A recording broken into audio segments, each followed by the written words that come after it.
మనందరం చూసాం, ఒక పద్ధతి ప్రకారం మనం పని చేసుకుంటూ వెళ్తున్నాం. కానీ రాష్ట్రంలో కూడా ఒక సైకో ఉన్నాడు.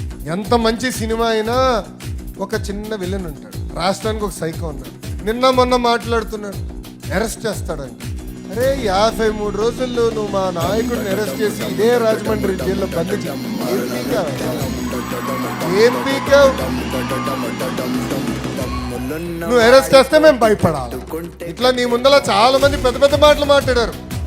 వాళ్ళందరి పరిస్థితి ఏమైందని ఒక్కసారి ఆ సైకోని ఆలోచించమని నేను అంటున్నాను. అంతేగాని ఈ మధ్య చూస్తున్నా రప్పరప్ప అంటే ఏంటి రప్పరప్ప, 2 రప్పరప్ప మేము మీకు ఎర్ర బుక్లో 3 పేజీలనే ఇంకొన్ని చాలా పేజీలు.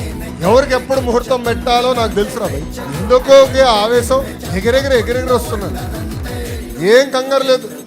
చట్టాన్ని కానీ మీరు ఉల్లంఘిస్తే నేను ఎవరిని వదిలిపెట్టాను. ఈ కూటమి ప్రభుత్వం వదిలిపెట్టదు. That is the power of red book.